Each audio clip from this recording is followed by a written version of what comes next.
Okay. And post and things. My lovely viewership will be shocked and surprised to know that all the social media posts were already written, ready to go. I have a fresh cuppa in my hand. J-Post, Aspects, all of you. What? Owen, welcome. Come on in, come on in. There we go. Yeah. I have a very cool guest, which I will introduce you all to in a little bit.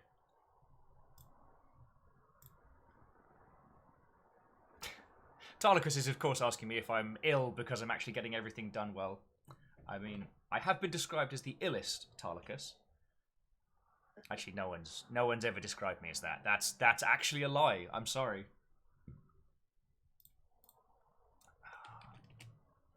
Let's get some smooth jams behind us as well. There we go. Aspects wants to hear Tales of Dragons. Aspects, you are in the right company for this. Though in the preamble, Chris and I were chatting about computer-controlled gargoyles, which I'm now still thinking about the idea of being able to scare guests with gargoyles that follow them.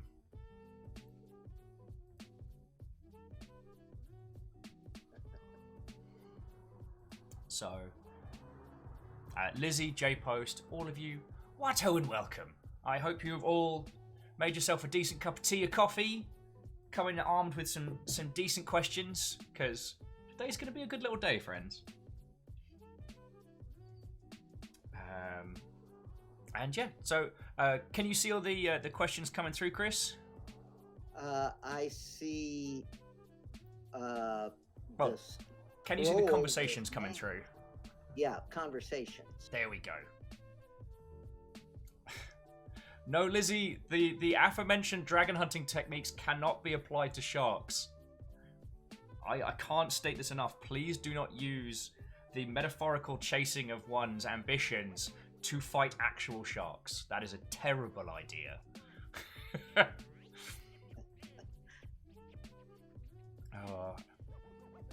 Probably should have warned you, Chris. They're a very silly bunch. Okay. Actually...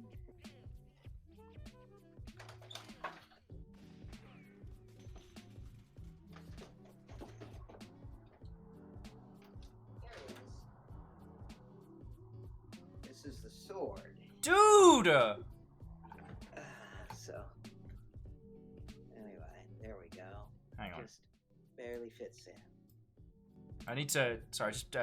that's fucking cool.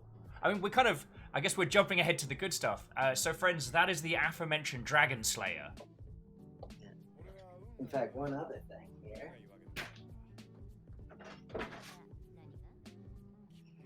This is how it looks when it comes out of the mold. Dude! So, friends, here is the thing that I learned during the preamble. Chris forged that sword. The aforementioned Dragon Slayer wasn't just a prop that you snuck into GDC. That is a blade that you forged. That's exceptionally metal. Yeah. Yeah, it was... There were a lot of failures. I mean, it took me, good Lord, 2 months of failures before I finally got it right. Still, I mean, there's a hecking metaphor and a half right there. Yeah, I mean, that's the way I design software. That's the way I do everything. Captain on the bridge. Still here. Oh, Jaralan, thank you for that. Jaralan, 17 months with a tier 3 sub, you hecking legend. I'm very proud to say one and all that I have an exceptional guest with me today, which I will introduce you all to very shortly. But if you want to go get a cup of tea, get yourself settled, this is going to be a lovely little morning. But yes, Chris, the entire crew already noticed that 1, you have a badass dagger on your hip, 2, that you have an adorable cat, so they're officially declaring this the best interview ever. Okay. Actually, the knife is, I mean, this is a working knife. I use this thing every day.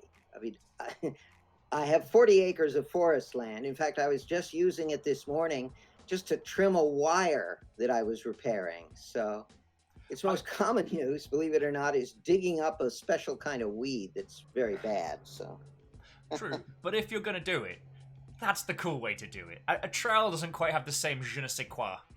right. Well, the thing is, the knife can be used for all sorts of different things. Caffeine is saying that with 40 acres of woodland that they are jealous. Although it was quite cool, we did the technical setup this morning because I'm using a new setup so that Chris can better see me as I'm flailing around, and I can better see Chris. I still need to, as you can see, get the dimensions of it looking good, but after we did tech test this morning, Chris was like, alright, I just got to go repair my well.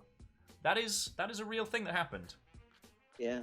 A very common problem when you live in the country and you got your own water supply.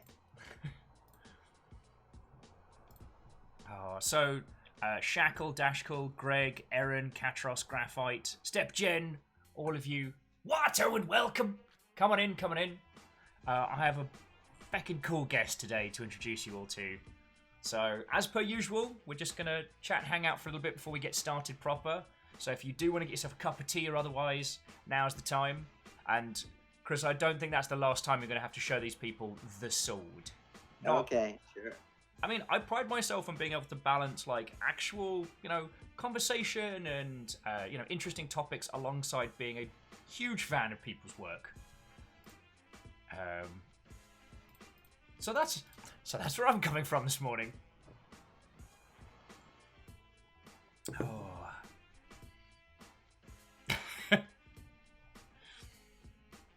Dashkle was just saying, welcome, Chris. They've been looking forward to this one. So, good. Because when did we last do? Oh, so as I'm sure you heard, because of world events, GDC was cancelled this year. But the team working on the Stanley Parable Remastered made a parody game of GDC called CDC, the Crow's Developer Conference. And it was like a little online game where everyone had like an auto-generated GDC persona. Oh, I can't remember. Mine was like middleware soft tech executive or something like that.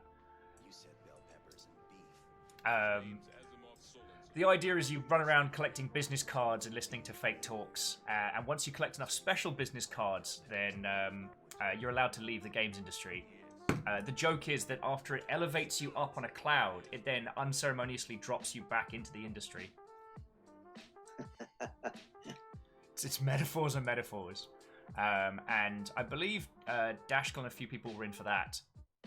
I was drinking a lot of wine during that evening, and I did a reading of your speech, and now we're all here hanging out. So, friends, that's the arc of how we came to this show. Oh, way cool. Slifter, I'm glad you're here, friend. For a few people, we're going to be their second screen, their background podcast for the day, even though it's live. I guess the important question that I should ask off the bat before introducing you proper, Chris, is what is the cat's name? Because they are adorable. Oh, yes. This is Subotai. Come on, Subotai. Look at his little face. And he's his sister. Well, she's hiding over there. She's in the. One of them's in the sword closet. Yeah. She. Her name is Chepe Becky, and they are named after two Mongol generals who served Genghis Khan. Oh, wow. Although the general, actually, the second one was Chepe Noyan, which means Chepe, or Prince Chepe, but she's female, so she's Chepe Becky, which means Princess Chepe. Way cool. It's lovely. So to Rakami, Favor 6 pairs of feet, Eprith, and Plagiarius. What ho and welcome. Plagiarius wants to mention that, and in quotations, the computer is the most powerful medium of expression, but to use it, you have to learn its language. Sorry. Plagiarius was saying one of their professors had your quote on their shirt during a development lecture. God. Interesting. You're on t-shirts. Yeah, I'm trying to think where I wrote that. Might be in Art of Computer Game Design. So, yeah, I think probably. Gotta love the upstaging cats.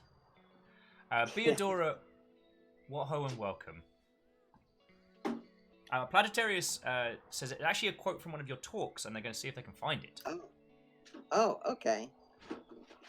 I mean, we have had a lot of wonderful industry guests on here. I think you are probably the first person we've had on the show who has more, like, quotable and known work. Shush car. As more notable or heard quotes. Sorry, someone outside the window decided to rev their engine. Brilliant. Wonderful. You know what, Chris, I will be honest with you. I'm actually a little nervous talking to you today. This is a genuine honor, so I want to say thank you again for joining us. Oh, well, I'm surprised that you would be nervous, but whatever.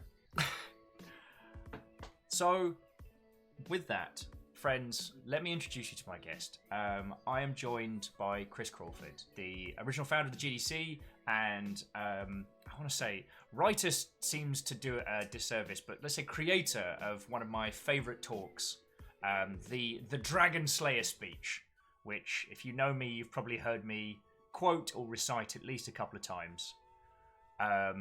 Chris has been in and out of the games industry for longer than most of us have known games, and was attempting to do... alive.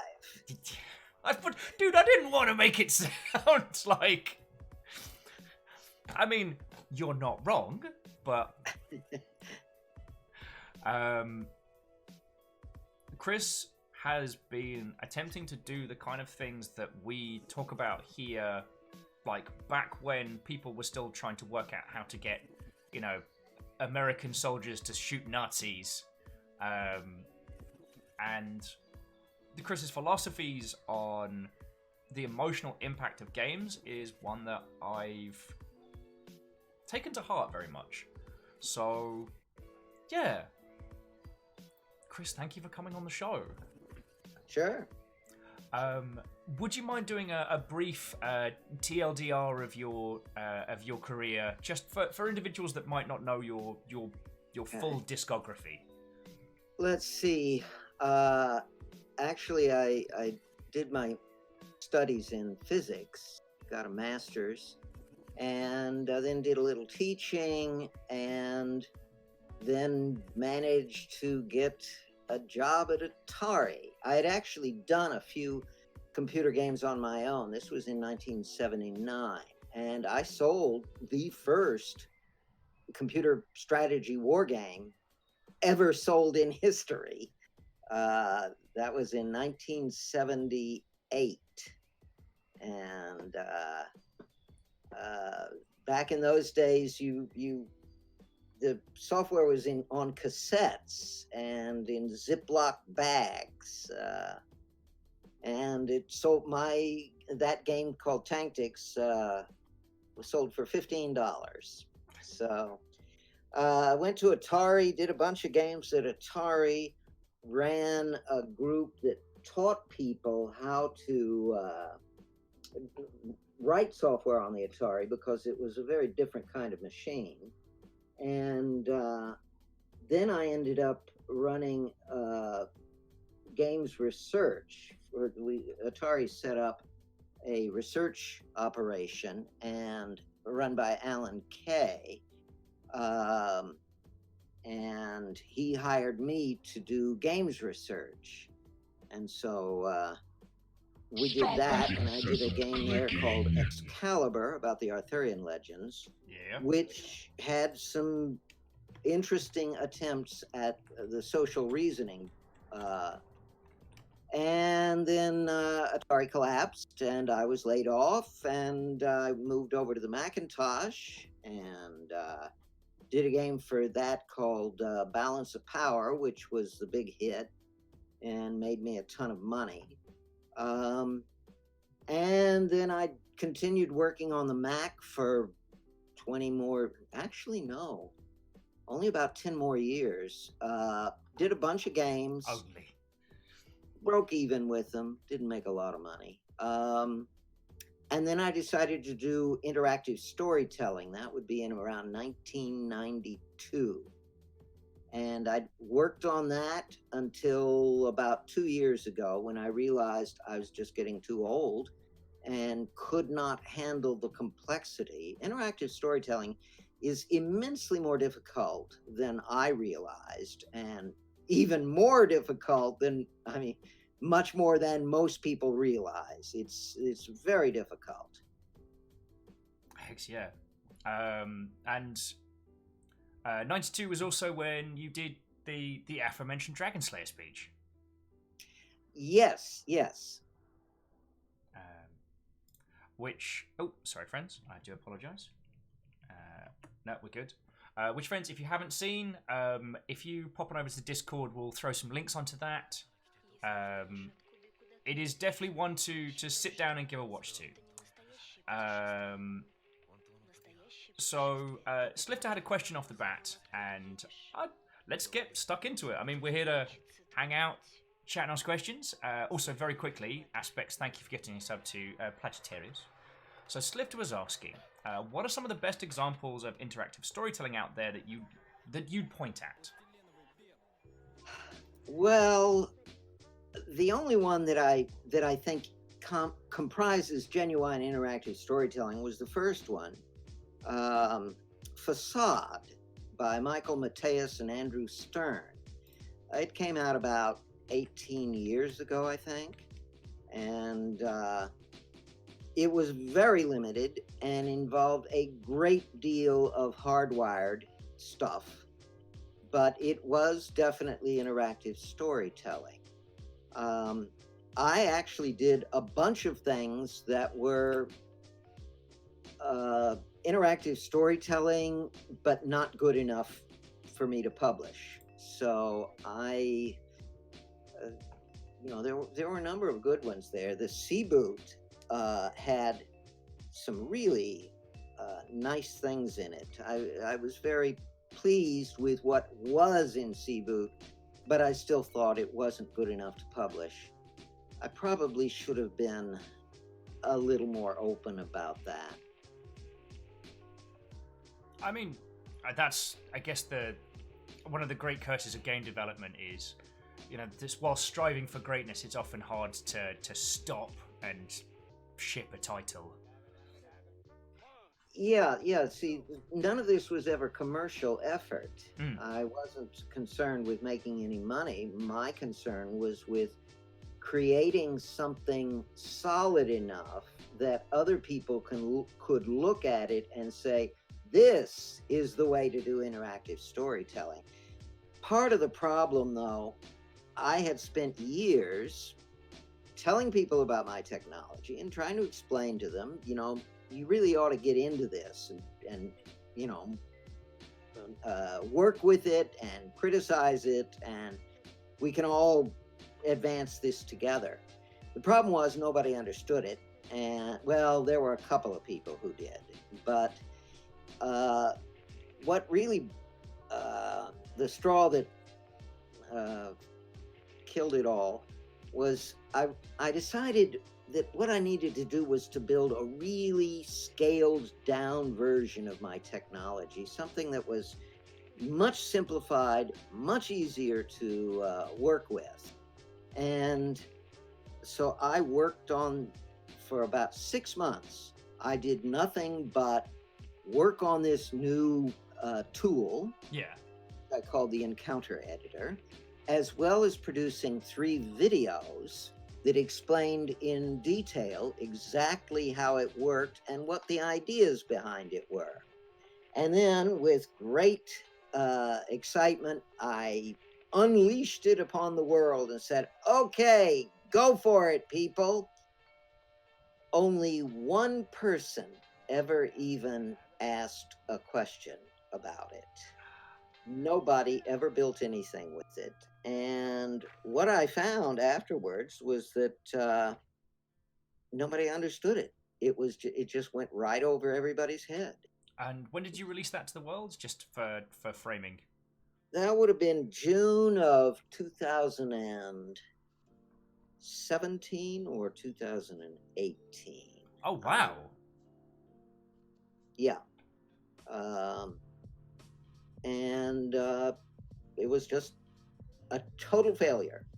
And at that point, I realized I am wasting my time trying to get other people to do this. So since then, I have devoted a lot of effort to understanding why people have difficulty understanding what seems to me to be fairly straightforward.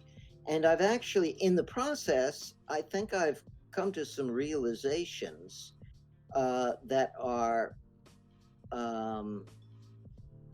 very important. Let me address a few of these questions here, and then I want to talk about those realizations. Absolutely, go for it. As I told you in the preamble, these lovely Mother Hubbards have to put up with me talking 5 days a week. If you see a question from them you want to jump on, go for it. And friends, if you have any questions for Chris... Reactor online, sensors online, weapons online, all systems nominal. Okay, first, interactive fiction is not at all what I consider to be interactive storytelling.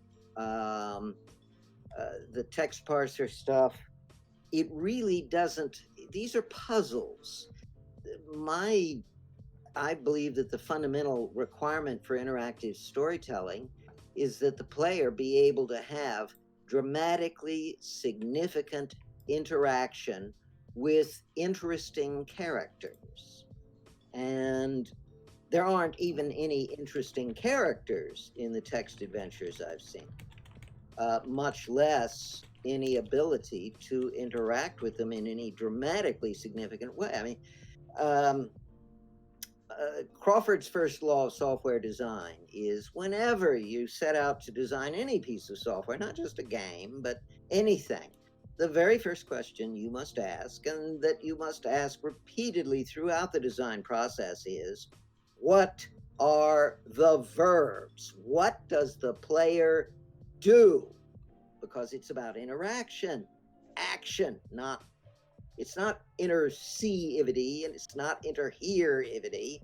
The graphics and sound are secondary. It's interactivity. And so the question is, what is the player acting? What is he doing? And that's specified by the verbs. Indeed, it's funny, people, many fields have fundamental design documents. Architects have blueprints. Movies have storyboards. Novels have outlines.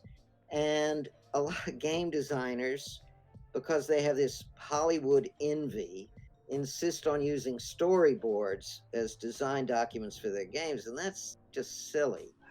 Obviously, throwing no shade at any specific designers. David Cage. Sorry, I'm allowed to be sassy. Okay. The real design document for any game is the verb list. Just write down all the things that you want, all the verbs that you want your player to be able to execute. And that defines the game. So, in fact, I sometimes play a game when I give a lecture. I play a game with the audience where I say, all right, I'm going to name a few verbs. You tell me what kind of program they're from. And then I'll just say, set tabs, change font. And everybody says, word processor. And then I say, change brush color. And everybody says, paint program. And I mean, you can do this with all of these products. The verb defines the software. And so if you ask, what are the verbs in a typical game? The most common verbs are, movement verbs. Move forward, turn to the right, turn to the left, move backward, run, jump, duck, pick up, drop, uh, aim, shoot, whatever. I mean, if you think about it, those are pretty boring verbs. Wouldn't it be great if we had a game where there were verbs like smile cleverly at, or uh, uh, wave your fist in their face, things like that. That's dramatically significant. Moving around and shooting isn't. So, um, go ahead. No, I just because it was something that Iron was asking, and I think it's another good one for for framing on this conversation. Because Iron was asking is regarding interactive storytelling. Is that something you'd categorize with the written text parser? So you're like, your traditional Colossal Cave Adventure or Zork, ones where you propose in text what your character would do, and it gives you a response back. I know that's not what you're talking about, but I think that's a good a good framing discussion. Yeah, the problem is the verbs in text adventures have no dramatic significance. And ultimately, text adventures turn out to be puzzles.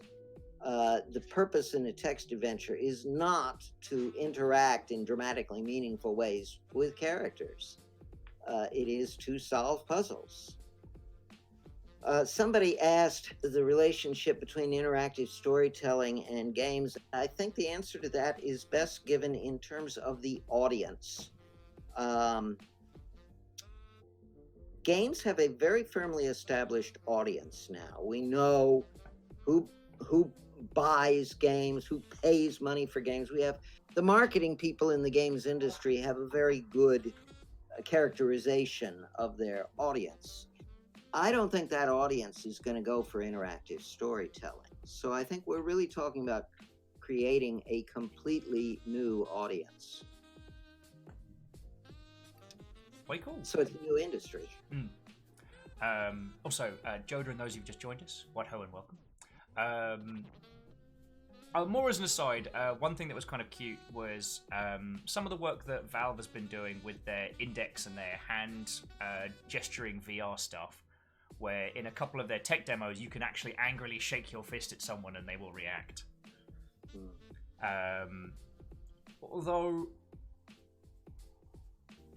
yeah, sorry, I don't want to get onto discussing Half-Life Alyx anymore, as I had a great experience with that. But again, that one is more of a triumph of hardware and technology than necessarily storytelling methods. There's a couple of cute moments where if you don't look out the window, the character in your earpiece is like, okay, if you don't look out the window, I can't see it. All right, well, if you had looked out the window, you probably would have seen this floating ship with some cables coming off it or something. It probably would have been really impressive, but I guess we're not looking at that today. And while the emotional impact of that line, and an aforementioned line about what life was like before the alien apocalypse, and an old man describing to a young lass what a club sandwich is for someone who's only ever grown up under alien occupation, was a glorious piece of dialogue and delivered a very tense moment, but it was still just block dialogue by a VO individual. You're still almost a passive observer of that interaction. This actually brings us to one of the killer problems with interactive storytelling, and that is we got to have language of some sort. Now, we can't do natural language. I have spent years working on toy languages, various ways of communicating with defined languages that permit adequate dramatic interaction. And in fact, I think I got close enough in that dimension. There were other problems I encountered, primarily matters of complexity. But I think if we don't have working language, we can't do interactive storytelling. Dash was just adding that natural language processing is a bit of a haunting presence in their line of work. People keep asking for it, but it never quite feels right. No, you're never going to get it.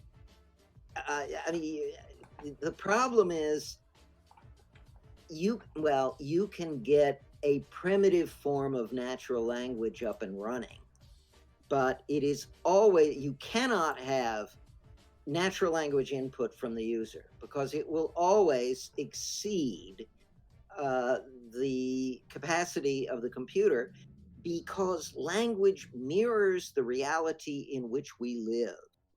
And so if the computer doesn't know that reality, then it cannot understand the language.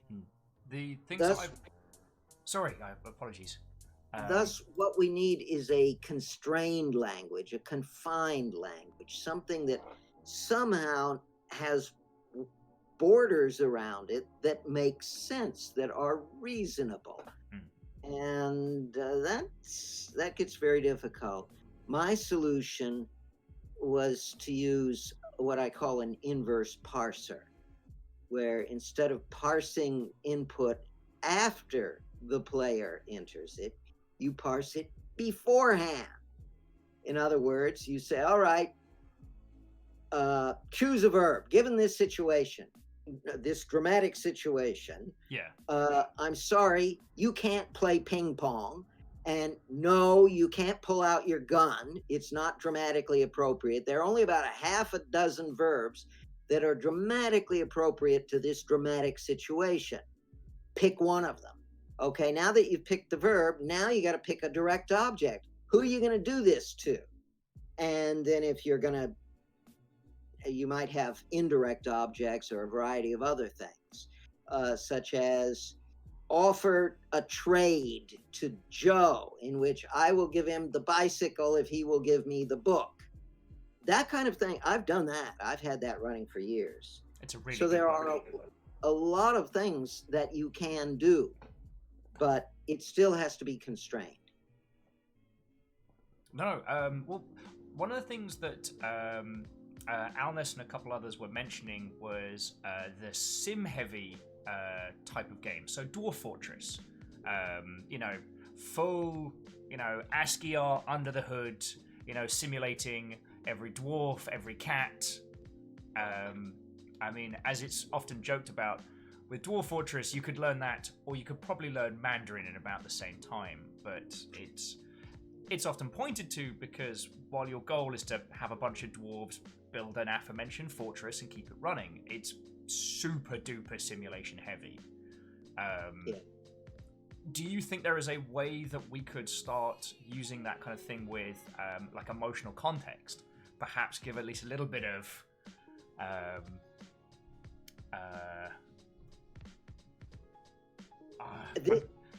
you can see where I'm floundering with this question, right? Yeah, no, you're brought up the second killer problem. There are 5 with interactive storytelling. All right, we're 2 out of 5, friends. We're 2 out of 5. And that problem is the personality modeling. You got to have a personality model, and picking the right personality model is really hard. And I have gone through endless variations on personality. The big danger is that you start adding new personality traits just to deal with particular situations. Okay. And that runs out of hand. You end up with a huge complex model that's too complicated to understand. So I eventually settled on a very simple personality model, having just 3 traits. The most commonly used trait is what I call bad good. By the way, there are 2 other aspects of this personality model. First, the numbers are expressed always in terms of polar opposites. So you don't have virtue, you have bad good. Second, the numbers fall within a special numeric range I call bounded numbers. It's funny, people don't give a lot of thought. What number am I going to use to represent how evil Darth Vader is? 58? 191? 3,427,000, blah, blah, blah. How do you do that? It's definitely on the lower 2 million. Definitely lower 2 million. My solution was to come up with a system I call bounded numbers that run between -1 and +1. And in order to make it work, I had to develop a special set of mathematical operators to deal with it. Negative is the first word and positive is the second word. So bad, good. If you're negative, then you're on the bad side. And if you're positive, you're on the good side. That's the most useful of the traits. The second one is false, trustworthy. And that means that, you're a liar or you're honest. And the third one has always been especially difficult. And I've come up with all sorts of different names. I can't recall what the most current one is. Something like shy dominant, and or submissive dominant. And those three turn out to be the most useful. But that's just the beginning. Those are what we call intrinsic traits. Then we have and they're one-dimensional. In other words, we can talk about the bad good of this player. Yeah. So it's a one-dimensional array. Okay. Then we have what I call radial traits. Those are two-dimensional. That's other people's perceived values. So if somebody has a negative perceived value, if Tom perceives Joe's bad good to be negative, then John doesn't like Joe. That it translates into that. Similarly, false, honest, or trustworthy is how much you trust them. Let's see. And then there's even a third dimension, which is seldom used, but occasionally necessary. And that is what person A thinks that person B thinks of person C. Now, I'm sure that sounds kind of crazy, but in fact, the expression of it would be, what? You invited Mary and Jim to the party? Don't you know they hate each other? That's where you use that variable. An individual's knowledge of the emotional interactions between other people. Ooh. Exactly. So, 6 pairs of feet. No, we are not going to bring Rita Repulsa into this discussion. So anyway, there are a variety of other things. We have what we call affordance, which is the tendency of a person to grant a higher level. Accordance, not affordance. It is the tendency of a person to accord higher values of these traits than normal. For example, a very gullible person has a high accordance value for false trustworthy. A very, very negative, angry person will have a very low accordance value for bad good. So, and then the cute little girl who loves everybody has a high accordance value for bad good. So, meaning that the higher that one's trait was towards good on the good bad, for a negative person, that trait would need to be higher to get a positive reaction from. Yep.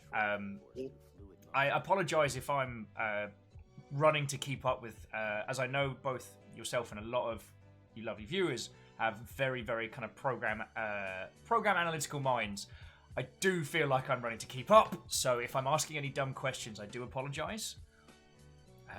I'm lucky enough to know a lot of my audience is much smarter than me.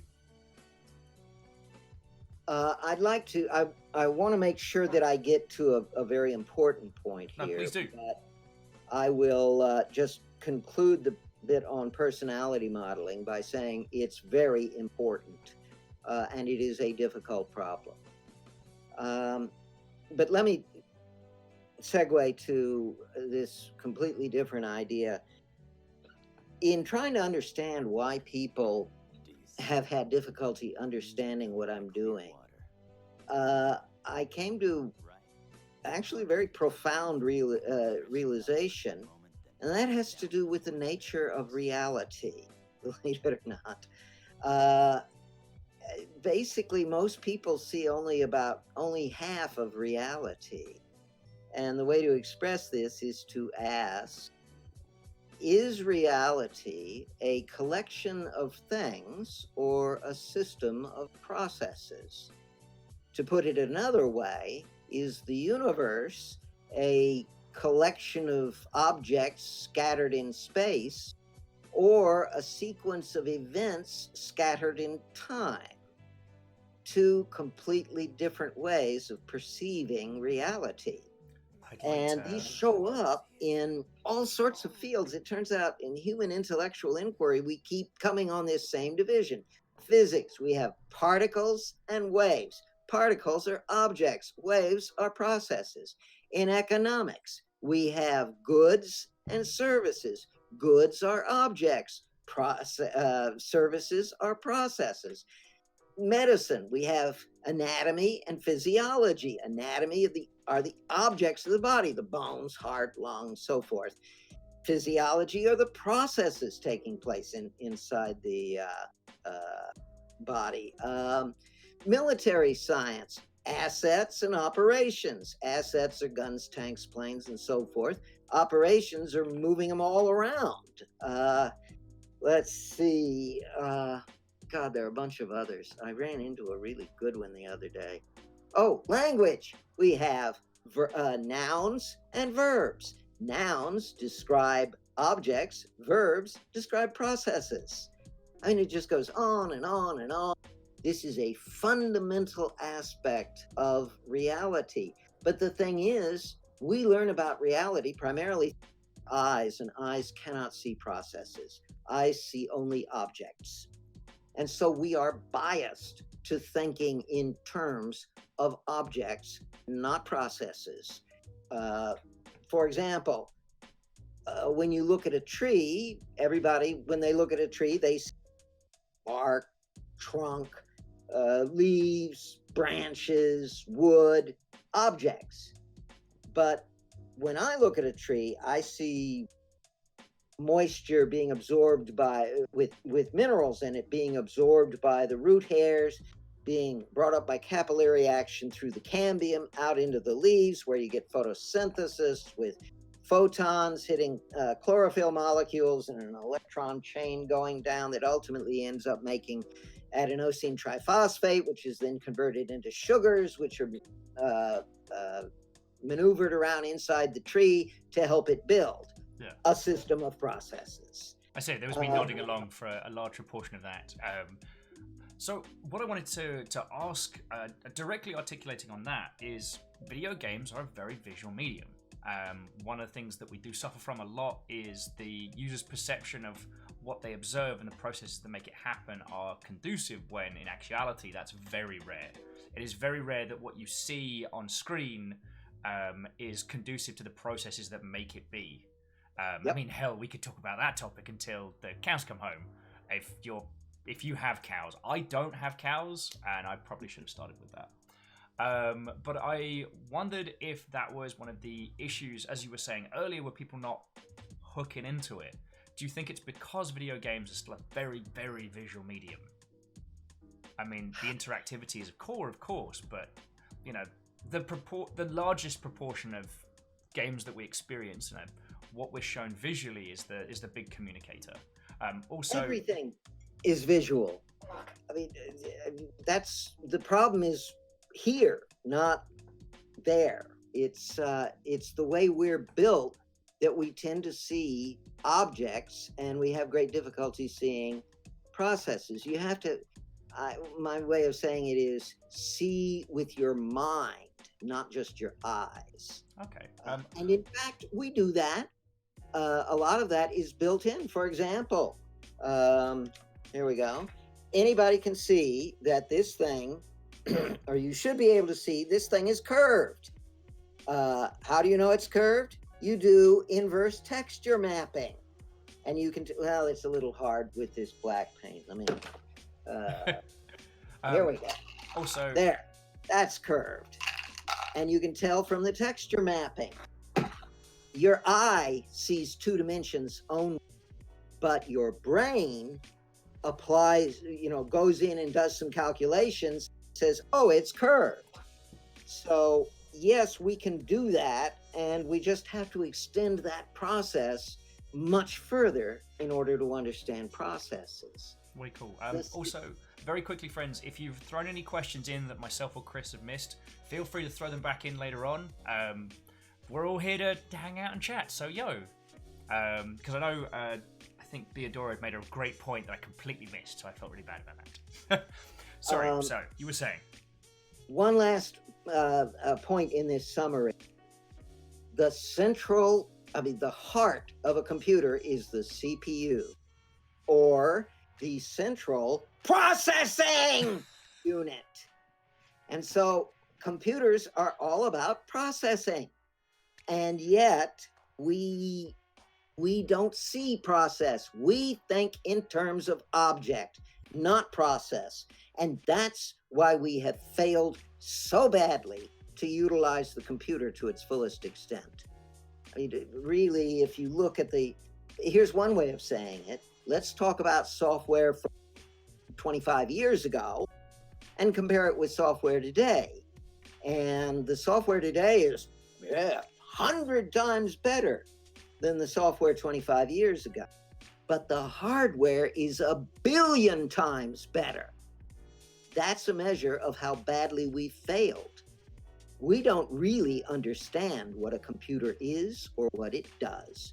We don't think in terms of processes, and that is crippling us. And I happen to be the mutant who happens to think in terms of processes, and that's why it was possible for me to think in these terms about personality models and language and interactive storytelling, because I just had this weird twist in my life. And so I need to somehow spread this mutant gene meme through the population and get other people thinking in terms of processes. Way cool. Though I did the idea of spreading knowledge in that method, very Metal Gear Revengeance, very, which isn't a game I thought I would be referencing today, but here we are, friends. Here we are. Oh yes, somebody pointed out. I just noticed this. Yes, that an object, an electron, is both particle and wave.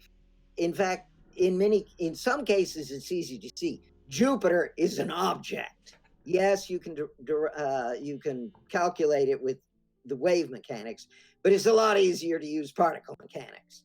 Similarly, a photon is really a lot easier to work with if you think in terms of a wave. Hamburger. When you go into McDonald's and buy a Big Mac, are you purchasing an object, that is, 2 all beef patties, lettuce, pickle, onion on a sesame seed bun? Yeah. Are you purchasing the services of the people who raise the cattle and drive the trucks and cook the meat and take your money and give you the hamburger? Is a hamburger a good or a service? Well, for certain situations, it's easier to think of it as an object, a good. But for other situations, you can think of it as a service. It's just that when we're dealing with computers, we're way over on this side. We're emphasizing process, not object. And yet, if you look at game design is object heavy. We emphasize the graphics and the sound, the data, the objects, yet the algorithms inside the games are really pretty primitive. I mean, how much of an algorithm does it take to calculate somebody moving around on a map? That's like high school.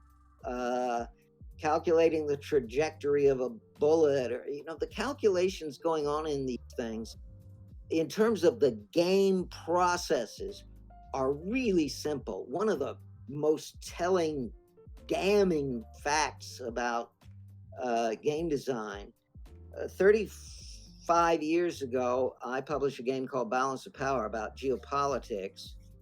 And I published a book about it, explaining all the algorithms, how it all works, and so forth. Since then, I have seen a number, every now and then, hey, Chris, look, somebody did a geopolitical game. And I go and I look at it, and it's always terribly upsetting because I have never seen a game that had the algorithmic sophistication of Balance of Power. And that's a 35-year-old game. I'm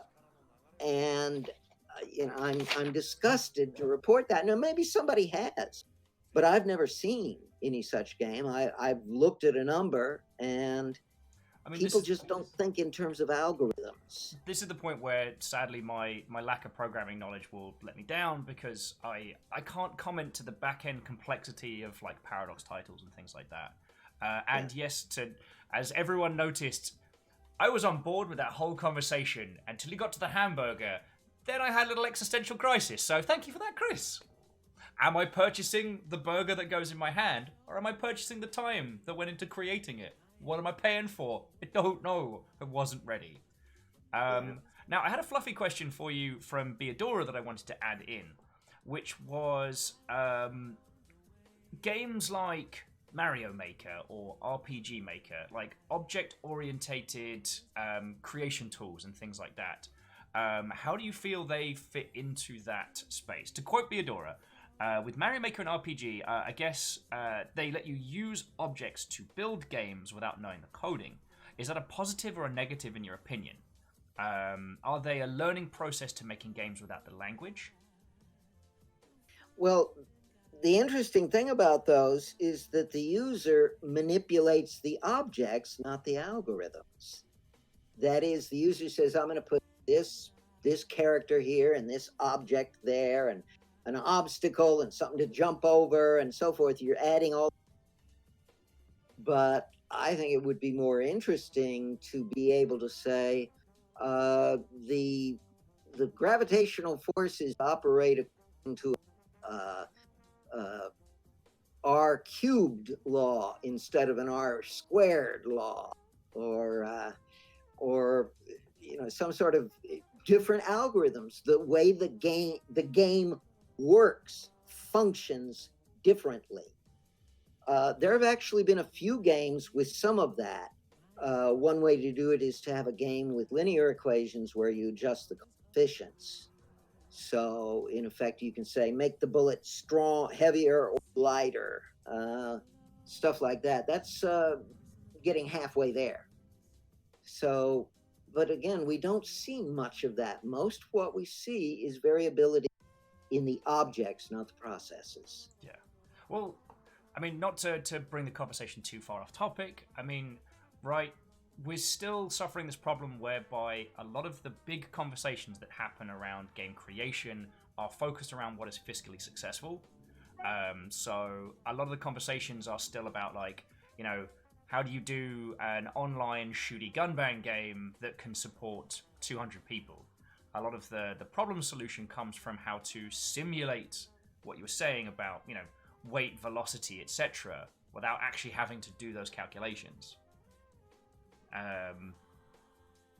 I'm not a network programmer by any means, but it's just... Sorry, as I said, I didn't want to bring it too far off topic. It's just, we don't have a lot of these conversations mechanically. And this is really nice to hear about. Sorry, I guess I didn't really have a point on the end of that one. Does anyone have a good question? So I'm failing over here. I have a response to that. I will point out that the two most successful games I did, financially successful, both created when I said, to hell with the marketing. I'm not going to make a game for anybody but myself. This is going to be a game that I want to play.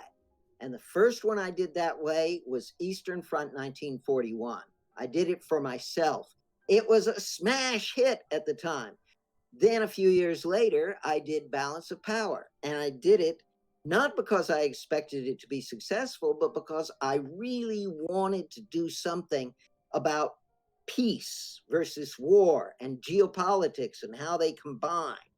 And it was very much a political statement on my part. And turned out to be a fabulous game and was a huge hit. So, and certainly every time I listened to marketing people who said, this is what people really want, I produced crap. So when you chase the money, well, if you can throw a lot of money at it from the start, sure. It's just straight investment and return on investment. Invest $2 million, get $3 million back. No, it doesn't take any creativity. It's just money. No, and I mean, hard agree. But okay, I don't want to get into my topics because again, I've bored these lovely people to tears with discussions of everyone basically chasing the paycheck in terms of creativity. Well, I can afford to be idealistic about this because I'm retired and I don't need an income. By the way, this is an excellent piece of advice. If you really want to succeed in the games industry, the most valuable thing you can do is marry somebody with a steady job.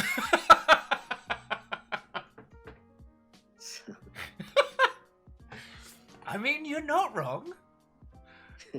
See, and I do want to acknowledge the fact that, I'm supported by these lovely folks here. Like, they throw cash at my dumb face, and that is how I pay for my rent. I am not currently reliant on my next game selling. I don't have to sell 100,000 copies to be able to eat and keep my house. Yeah. So I am also in a certain level of, what's the term? Risk-free theory crafting. Let's go with that. So Six Pairs of Feet asked this, was, Chris, have you had a chance to try AI Dungeon, which uses a GP2 to basically complete what you just wrote as if it was a choose-your-own-adventure story? No, I have not seen that. I will, I'll poke around the web. It's called AI Dungeon. Yes, I haven't had a chance. I haven't had a chance to try it either. I believe it's free, but you have to use you have to use an email. I will drop you the link in just a second. Actually, I'll drop the link in chat here. Slipped is adding, it's not perfect, but it's better than anything else we've seen in that. Tull says, we have to put up with you breaking us. Yeah, well, you lot are fecking glorious, Tull, but that's not a topic. Okay.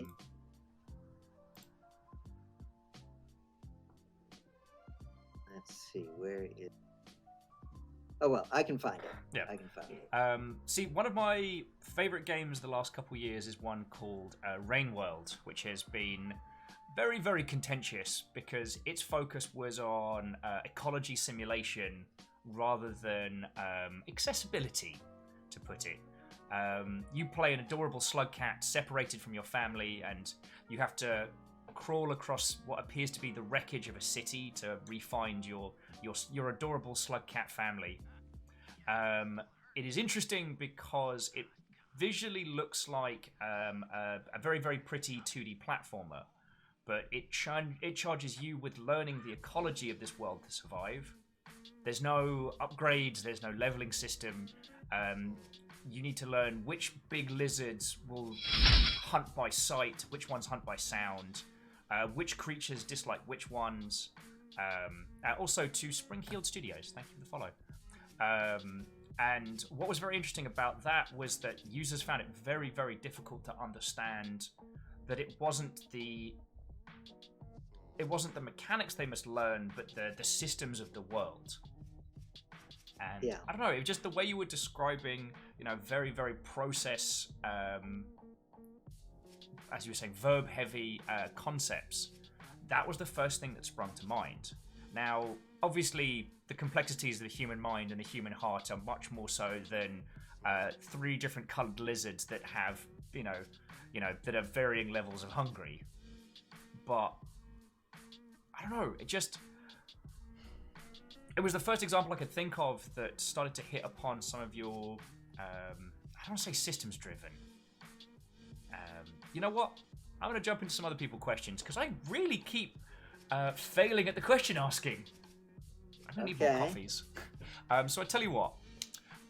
Dash says, one interesting place that they watch for budding game devs is Minecraft modding, writing mods into game design mechanics, and how to keep systems working well together. Okay, that's way cool. Okay, Inam's got a proper question. Sorry, not that that was a bad question, Dash, but that's a good statement. Inam would like to ask, Mr. Crawford, in signal programming, researchers Cooley and Turkey managed to compute DFT and FFT, or STFT, through the use of divide and conquer. Oh, bloody hell. I am the dumbest person in this interaction right now. This is very. You're talking about fast Fourier transfer, right? I'm going to say yes, but I think both you and Imp would probably know better than myself. No, I'm not at all talking about that kind of thing. Really, what I'm talking about is the application of procedural thinking to the design of algorithms that are dramatically interesting. For example, Joe likes Mary. So Joe gives Mary some flowers. How's Mary going to react to that? She's probably going to like Joe a bit more, but how much more? And what if he gives her flowers a second time, and a third time, and a fourth time? How does her reaction change? If you're going to do it in a computer, you got to calculate it. You got to come up with the math for it. This type of math really isn't that hard, but it requires a combination that is lacking in many people, and that is, oh yeah, I can do the math, and oh yeah, I got a good feeling for how people feel and how they think and emotionally operate. That combination of emotional intelligence and mathematical fluency is extremely rare, but that's what's necessary. Did you ever get a chance to try Peter Molyneux's work, especially like the Fable series, which used a very, very rudimentary good to evil system as its core mechanic, essentially? The idea being that, help an old lady across the road, that makes you a little bit good. If you then set that old lady on fire, that makes you a lot bad. And very, very rudimentary version of what you were talking about. But interestingly, it's also not something we've seen really replicated. Do you have any thoughts or feels on why people aren't trying to even implement more of like the basic, just your good to bad morality swing, your back of the box sticker? Because the algorithms are difficult. Because to do that kind of algorithm, again, you need the emotional intelligence and the mathematical fluency. And that's not very common. I end up screaming at artists that, God damn it, learn how to do the math. It's not that hard. We're not talking calculus. We're talking square roots and multiplying and dividing. And then I turn around to the programmers and say, come on, people, think about feelings and emotions and how they work. Stop watching science fiction and comic book stuff and start reading, some stuff with a little emotional depth to it. Why not try Pride and Prejudice? That's the kind of thing that programmers would, gag over, and yet that's an important work. There's I don't know.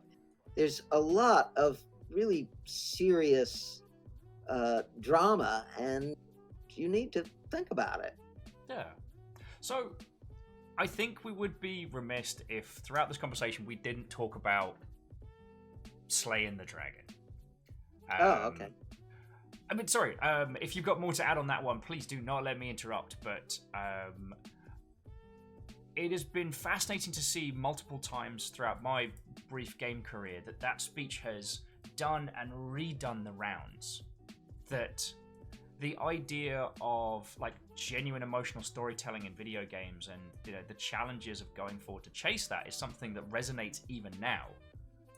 And you did that back in '92. What led you to that speech? The kind of speech that has you draw an actual sword. Like, friends, if you haven't seen it, it's a real sword. Yeah, there it is. Chris made a real sword for that speech.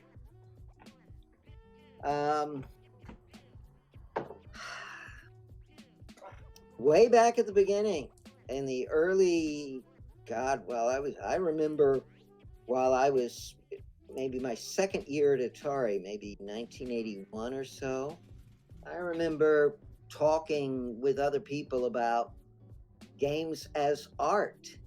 And we all agreed, but we also all agreed that's really important. We got to figure out how to do it. And actually, the big thing for me was about a year or so later, after Alan Kay had hired me, I remember going for a long walk out in the hills and just spending all day thinking about what's wrong with games, what's right with games. And I came up with a slogan, which is best expressed here. There we go. We got people, not things. And that's the slogan pops, the propeller less so. Yes. Games have got to be about people, not things. Movies are about people. Books are about... Think of it this way. Imagine The Lord of the Rings without any characters. I've been to New Zealand. It's just a lot of rolling hills. Yeah, you'd see a lot of mountains. There's some nice mountains. Yes. Oh god, this actually sounds like the review of a game I played recently. Oh god. So imagine imagine a novel without any characters in it. There is a movie without any characters in it, a couple. The first is called Koyaanisqatsi, and it is a magnificent movie, but it's very special. Here, I'll spell it. Wait. It's Koyaanisqatsi.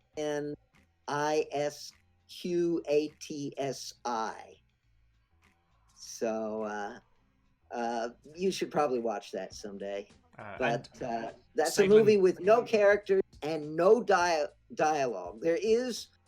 There are some words. There's a song that's sung, but it's sung in the Hopi language. So. Wow. Sadlin, thank you for dropping the link to that. And Stooge, coming in. This is Chris Crawford. It's kind of a badass. And we're talking about all sorts of stuff. So coming in, friend. But that's the central thing. Yeah. If you want to do games, so long as our games have no real characters in them, characters that you can interact with, characters that are believable, they're always going to be, big deal. Well, it's something we've been talking a lot about here very recently, is especially with the more fantastical stories, your mystical knights with magical swords, or empires rise and fall in the wake of gods.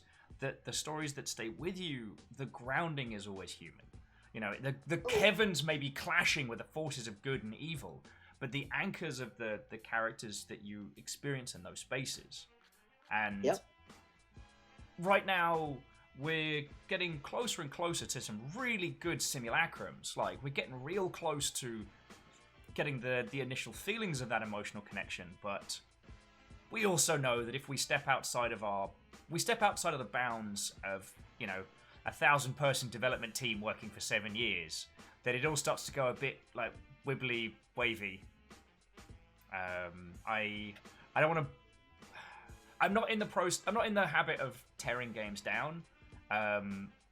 So Red Dead Redemption 2, newish game, got some of the most complex simulation stuff going on in a commercial product, and when you just let the simulation do its thing, when you let all the little pieces move, bearing in mind that there is very little actual simulation beneath the hood.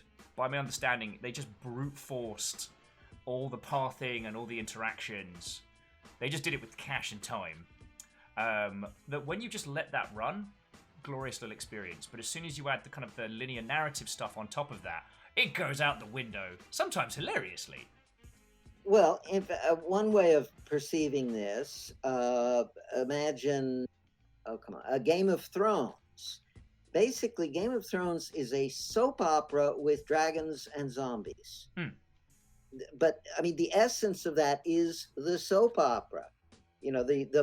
For example, the moments that really stick, that stick to your ribs are when the hero stabs the heroine. Oh God, he killed her. Yep. That was a major moment. And there were no dragons and no zombies and no battles. It was the interpersonal thing. In the first season, when the good guy got his head chopped off, wait a minute, he's a good guy. You can't kill him. He wasn't set upon by a horde of zombies torn asunder, or he was betrayed at a human level. Yes. It was the human reactions and his daughter watching as it happened. That really sticks. So it's the interpersonal factors that really have the power. And you can't get those if you don't have good personality models and language of interaction and all the other things you need and a good rich set of verbs. Jumping back into chat, Beodora was merely saying that they don't necessarily want believable characters, they want relatable characters, which translates to what you're saying. Fearless was talking about how many of the air quotes walking simulators, not a term that I really enjoy because that usually just means non-combative narrative, but games where you don't necessarily encounter the other characters, but those characters that you do not meet loom over the story. So games like Gone Home, where you don't meet another person, but you find the effects of other people. Wow, that was an unintentional bit of witticism there. I might write that down. Six Pairs of Feet was joking about the old "I want strong female characters," which people misunderstood as "I want the lasses to be able to lift a car, not have agency in a believable direction." Okay. So Moose has got a decent question for you. Okay, right, with the hand rubbing and everything. So here's a question. Psychology defines personality as a dynamic process and has a pretty sophisticated, essentially open source model of personality in the form of the Big Five. Is there any standout work in terms of algorithmically representing characters along the lines of that model? Asking for me, who would love not to have to develop it on scratch to make some of their designs work. I told you we're going to have some good questions. I spent a good deal of time over the years looking at the ocean model, the Big Five, and I ended up rejecting it vehemently because it is an excellent way of describing real people. And the problem is that real people are boring. Seriously, how many real people would have taken the red pill instead of the blue pill?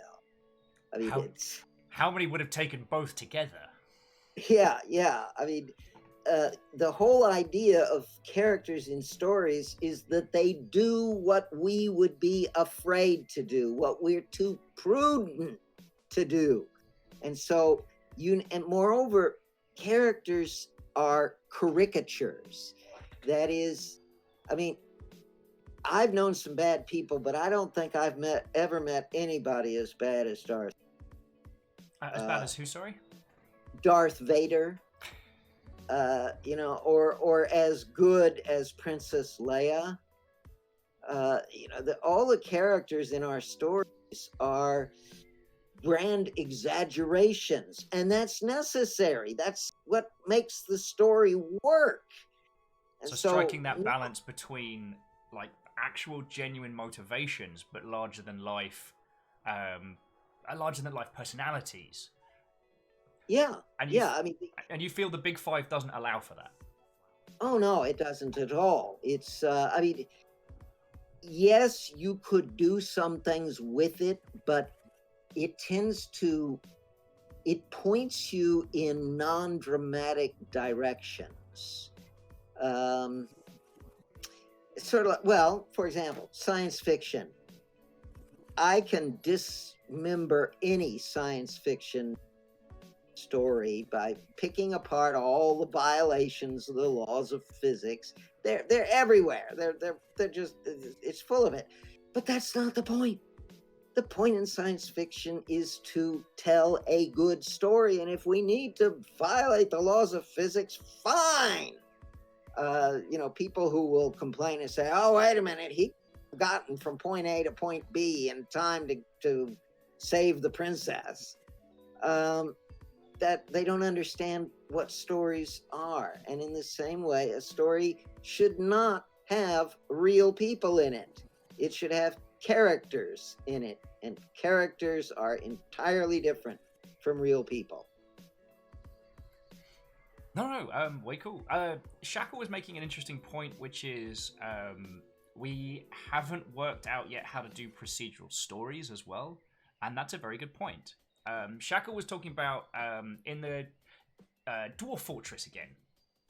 Again, friends, if you haven't heard of it, it's free. It takes about as long to understand as it would do to learn Mandarin. There's going to be a version on Steam coming out at some point that'll be slightly easier. But Dwarf Fortress is pointed again to as a great simulation game, but no one's worked out how to tell stories in that space. People have experiences that they can then tell as stories, but no one's worked out how to drop story beats and characters and an arc or a narrative into that, even in a purely linear written fashion. That's fascinating. Well, in fact, there's several ways of addressing this. I told you it was a good crowd. In the first place, it's a bad idea to put a story into something. A story is an object. We're talking about storytelling, a process. There's as soon as you try to get a plot into a game, to put some sort of plot or linear story into a game or whatever, you failed because it's not interactive. I call it a story world. In a story world, the player is able to interact with the characters, and the story emerges from that interaction. But if you plan it in advance, you're not getting anywhere. I love to compare this. If you're a student of theology, this actually turns out to be exactly the same old problem as free will versus determinism, with exactly the same solution. Determinism is when you put a plot into the story. You've got a predetermined, this is the way it's going to work out. Or God says, yeah, you're going to end up being a good guy and you're going to go to heaven. You're going to end up being a bad guy and you're going to go to hell. That's determinism. But free will says, no, they get to make a choice. Well, that's what we do in interactivity. So we let them make choices and the story comes out the way they did it. Now, yeah, the thing about interactivity is if you're going to let your players have free will, you got to let them die and you got to let them go to hell. A good word processor does not prevent you from writing bad prose. And in the same way, a good interactive story world should not prevent you from making a very bad story. Well, I went in there, killed my grandmother, and then I jumped a cliff and died. And boy, that was sure a boring story. Yeah, you made it boring. So, sorry, Spring-Heeled Studio also added, my life as a LARP designer. It's very reassuring to hear this. Okay. So it's, you have to, the idea is to express dramatic processes, not dramatic facts. If you go in saying, I want the plot to work out this way, you're going to fail. And by the way, this gets us into the object versus process thing again. Writers of fiction will tell you there are two fundamental schools of thought in writing fiction. There's the plot-driven school and the character-driven school. Plot-driven school starts off by saying, all right, I'm going to have this really interesting plot with all these intricate changes and reversals and so forth. That's an object. A character-driven author will simply tell himself, okay, I'm going to dream up this collection, the cast of characters, and oh boy, there's this weird old professor who has this funny thing about turtles, and then there's this young student who blah, blah, blah, and he cooks up this weird cast, and then he just lets them interact with each other. And golly, look at all the fun things that come out of that interaction. That's a process-oriented approach. So, again, object versus process. Yeah. Interactive storytelling has to be based on characters, not plot. Yeah.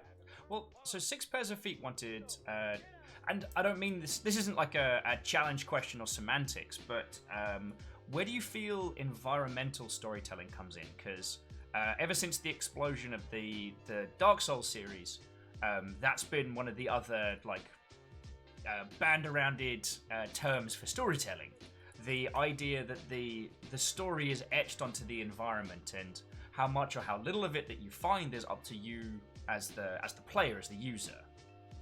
Yeah, the idea here actually goes way back to a game, one of the first games, CD games.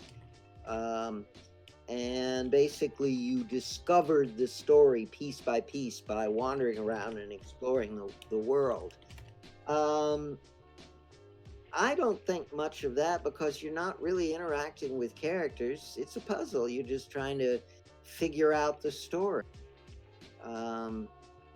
So there is a way of doing this that is, I think, worthwhile.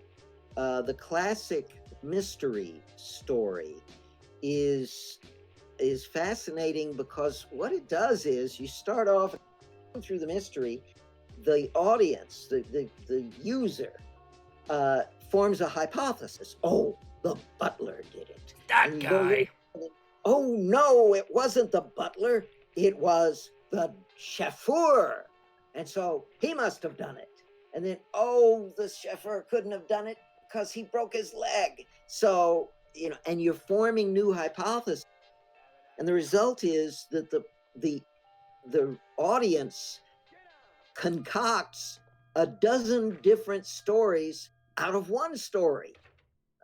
So in a mystery, the author tricks the audience into creating a whole bunch of other stories. That's why they work. Way cool. So Soviet was just mentioning something that we've talked about a lot, which was a breakaway feature from a Lord of the Rings game called the Nemesis system. And this was a fascinating little one, which we were all very surprised that nobody has been ripping off, which, as you've discussed earlier in the chat, is because it's bloody hard to do. But this was the idea that you play a lone ranger fighting against the orcish hordes of Mordor, right? And any orc that gets the chance to kill you or, well, knock you out is promoted through the ranks. And the more times you do battle with them, the more they become your rival. If you manage to take them down with a flaming arrow, they might lose an eye and develop a fear of flames, but they also might hire some attack dogs so that you can't shoot arrows at them at distance. and that after playing, the Orcish army will slowly become constructed of these caricatures, each one being affected by your actions. I guess I just wanted to reference it because Soviet brought it up.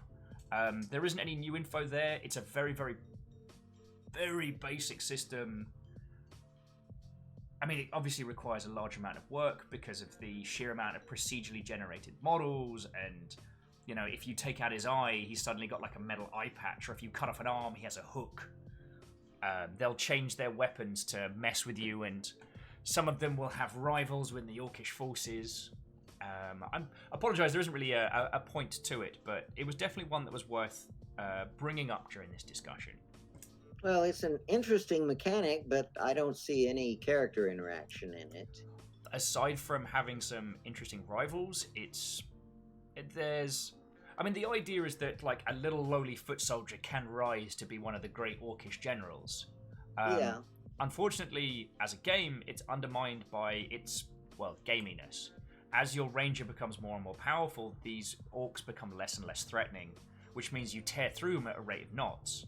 So whereas early on, when you're just sneaking and shooting arrows and stabbing people from the darkness, later on you can use your magical ghost hand powers to subjugate orcs and put like a brand on their face and have them fight each other. But it means that you don't get another... That initial first couple of hours, Chris, is glorious. You know, that one orc that gets a lucky stab in your back as you're fighting off someone else, and then he claims credit for it, so he becomes in charge. Ah, glorious. But once the gaminess of it comes in, and you're wielding two swords forged of mythical elven steel, and you're killing orcs left and right, and you've got mind powers, and that's a giant dog that eats orcs, and you're so much the killing machine that the Nemesis system isn't able to flourish anymore. So... yeah, I see, I'd be trying to figure out, okay, can I come up with a way that the ranger can sit down and talk with the orcs and try to get them to understand why they really shouldn't be doing all these evil things, and maybe find a girlfriend or... Oh, well, and of course, it's got the wife in a fridge plot device. You know, your wife and son are killed brutally at the beginning, so you're on vengeance. There is one orc that you can talk to, but that's all scripted. So it gives you this whole thing of Fleabag, and your idea is basically to prop him up as an Orcish general, and in exchange, he gives you loads of information and murder. Sounds great. But there's no interaction between them. You go to a certain place, pre-scripted dialogue. Good old Ratbag. The thing was, this was talked about industry-wide because Shadow of Mordor it's Assassin's Creed, but with a Lord of the Rings visual style. Not to undermine the amount of work they did, but the Nemesis system blew everyone's mind. Every think piece, every article afterwards was like, well, here's how I think the Nemesis system is going to fit into this new racing game, or here's how this would fit into a dating game. And no one did it. They didn't even really continue it through onto the second Shadow of Mordor. And... I'd like to call it quits here. I'm getting kind of tired.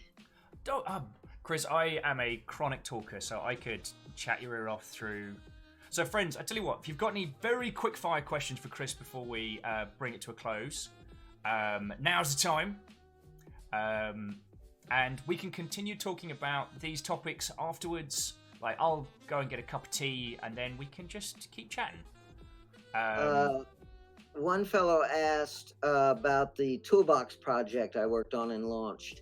The Encounter editor. That the version that is available is strained by its being tied to cboot. And when I released it, I said, look, if there's enough interest in this, then I would be happy to make a general purpose version that can be applied to anything. But there wasn't enough interest. So I actually went about and ended up making a general purpose thing for myself. And so it wouldn't be that difficult to make it available to the public. But I don't think there's much interest or enough interest to justify the effort. So Well, I put a link up to the current version of the encounter editor that's available. Excellent. Yes. I will be genuinely honest. I heard a lot of your. I saw a lot of the articles about like rolling up towards the encounter editor, and I didn't realize it had been released so recently. And I can understand your frustrations at it not getting picked up because, again, in the indie scene, we're seeing a lot of discussion about this, but not doing. Yeah. Well, it has a lot of weird ideas that just don't work for a lot of people. So. And I tell you what, as we didn't get into the speech as much as, but would you mind showing everybody the handmade dragon slayer that you yourself created just one more time? Wait, the sword you mean? Oh, hells yes. Yes. Here's the sword. Here's actually, I made 2 blanks, and one of them I polished and completed, and the other I told myself, well, someday I'll make another sword out. That was about 30 years ago, so still haven't gotten around to it. I mean, it's nice to just have like a little blacksmithing badassery on the backhand, you know, just in case you feel like it. Might just make another sword today. Caffeine asked, is that bronze? Yeah, that's bronze. It's 10% tin, 90% copper. That's feckin' cool. So, Chris, this was a feckin' lovely chat, and I want to say a huge thank you for coming on. Sure. I cannot believe we've screamed through an hour and a half of conversations. So, yeah.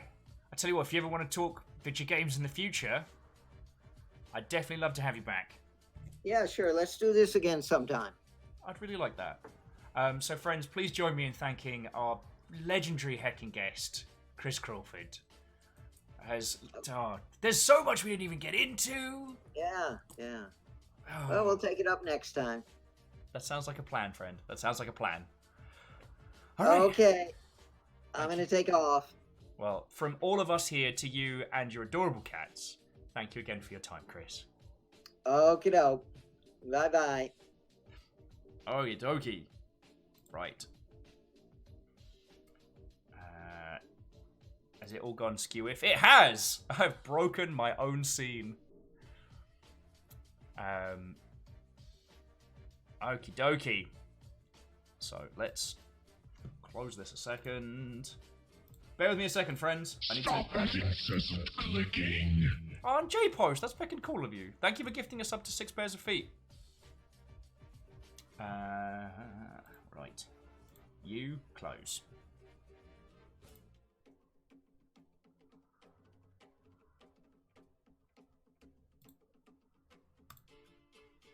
Ah, where is my face?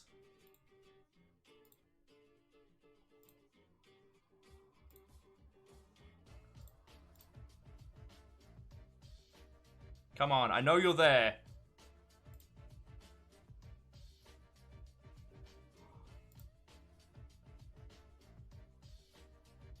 Also, help me, Streamlabs. I will stab you in the EEPROM.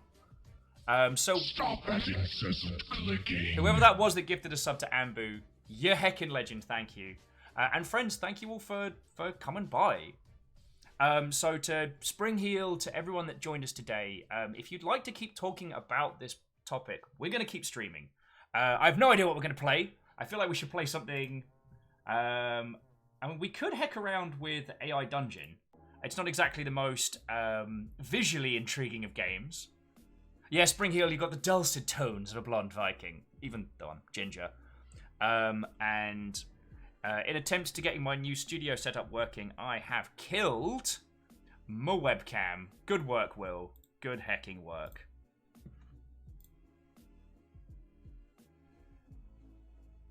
So do bear with me all just a second.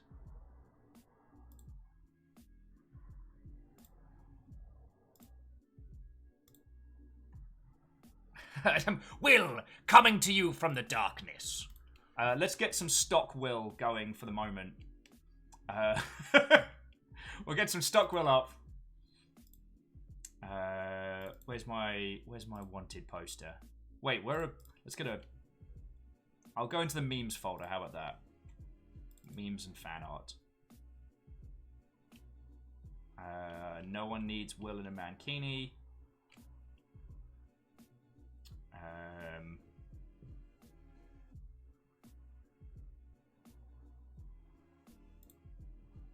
You know what? As Anbu's chilling and illing in chat,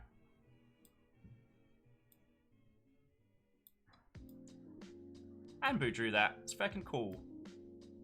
Check it out. It's my dumb face. It's my dumb face. Right. I am just trying to get the webcam back up and working. But for those of you who have just joined us, that was Chris Crawford, a hecking industry legend. And I'm so glad we talked about so many cool things. And yet at the same time, I still find myself being like, we didn't get to talk about GDC. We didn't get to talk about the speech. There was genuine, honest discussion on some cracking topics there. And I'll level with you all, friends. I was fucking nervous about this one. Like, we've interviewed a lot of cool people, but a lot of these have also been, like, industry friendos. I emailed Chris after... You remember I told you all about the night I annihilated a box of wine and I was really productive? I emailed Chris that evening and just went, look, I'm a huge fan of that speech. I'd really love to invite you on the show to talk about it. And now I'm just kind of processing the thing that we just did. So that was heckin' cool.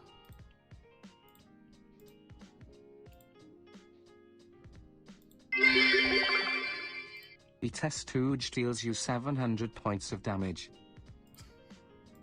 Oh, good. Caffeine, thank you for the bits there. So, bear with me a second. So, friends, what do we want to play after this? I will level with you all. A part of me just wants to continue our little side run of Hollow Knight and just chat on stuff. But that could be because I have the bug. We did mention AI encounter more than a few times. And AI dungeon more than a few times. We could have a play around with that. Jaralan, I have not got Shadow of Mordor ready to go, and I shouldn't have asked. All right, I will think of a thing. But friends, if you want to go grab a cup of tea, I'm just plugging and unplugging webcams and hoping that they spring back to life. As I am now under the desk.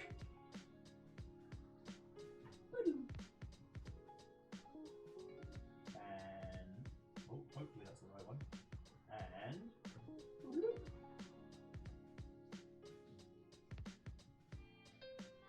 come on, webcam. Come on. Come on. Come by.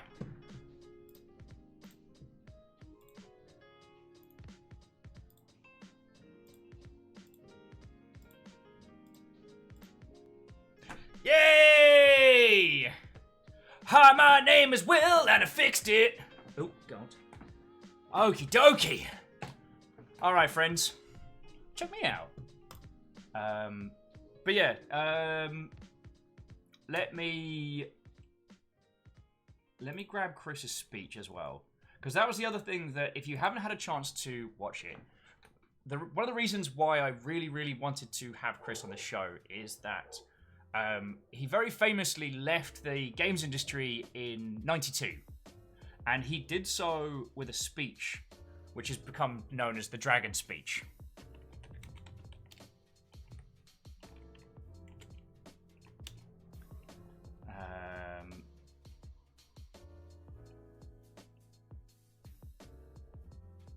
Where's the good one?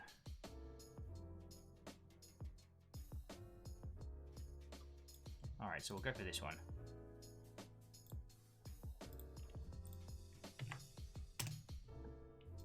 And I cannot recommend enough giving this a watch. I know the audio quality is a little bit shaky from just how feckin' old it is, but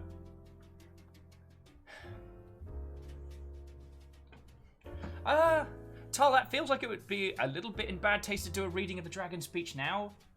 Plus, I'm way too sober, at least to do it justice. But the Dragon Speech always resonated with me because it is very much about how we should not accept the games that we have now as all that there can be. That there is so much left undone. that games are by no means a static, done thing. That the kinds of experiences we have now are not all there will be. And I always really resonated with that, as I'm sure you guessed by Chris's passion on the subject. That his goal has been to create real reactionary, real active stories, and a lot of games strive for that, and a lot of games hand wave and simulate a lot of that. I mean, famously, Skyrim has what's called, I think is it radial complexity? Radial storytelling, that's it. Where the idea is that the closer you are to a character, the more agency they have, the more they can do, and the more they can affect the area around them. To simplify the amount of strain that's put on the engine. I'm sure we've also seen how sideways that can go. And that's a whole kettle of monkeys. Oh, Joda, have some sleeps, friend. I'm so glad you came in for that.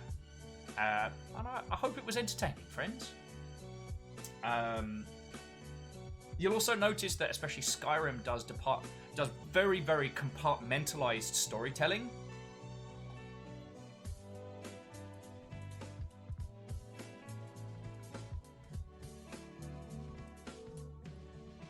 The best way to think of it is with Skyrim, how each town has its own story of who the current Jarl is and whatnot. But then you also have like the Mages Guild and the Thieves Guild and the Fighters Guild, and they're their own little contained little story sections.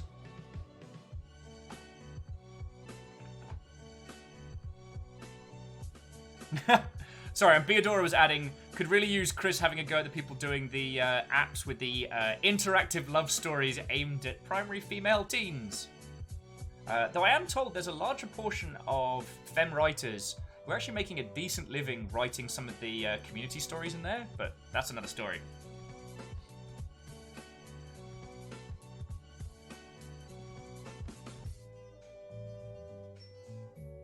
You're tense, I'm calm.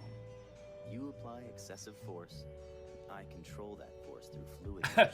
Katros says Skyrim is also a game where the bandit may include you in their will. Seconds between you meeting them and you running your sword through them. And yeah, okay, Lizzie, we know who the Jarl is. It's still caffeine. That's okay. Oh, lordy. So I tell you what, friends, would you indulge me a wee break before we roll on to the gaming part today? Well, I'd love to keep talking about this. As you know, this is something that I feel about very passionately. I feel that games as a storytelling medium is very unique. I feel we're a long ways away from telling the kinds of stories that we could in this space. And when you start thinking about how many games we play where the narrative proportion of it is entirely linear, it can get a little... disheartening is the wrong word, but it can get a little... Right. Water can take any It form. reminds us how far we are from the top of the mountain. Pounds down in a torrent the very next. Oh yeah, I mean, Chris, chatting... yeah, I need to throw some cold water on my face and just wake the heck up. I am... nothing like having a badass guest, am I right? But yeah, so Ian was saying Crawford's was an interesting mind, really fun to pick. His thoughts on is reality defined by objects or processes was something they found really interesting. The thing that blew my tiny mind was the hamburger. What are you paying for? Are you paying for the food that you hold in your hand? Or are you paying for the services that come together to bring that to you? And my mind just went... Master, you see it? What is that money paying for? Is it paying for resources or skills? Also, I want Dick's hamburgers.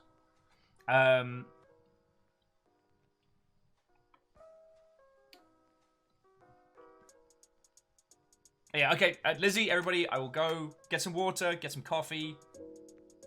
I mean, I will also say quickly before I get a bevy and some water.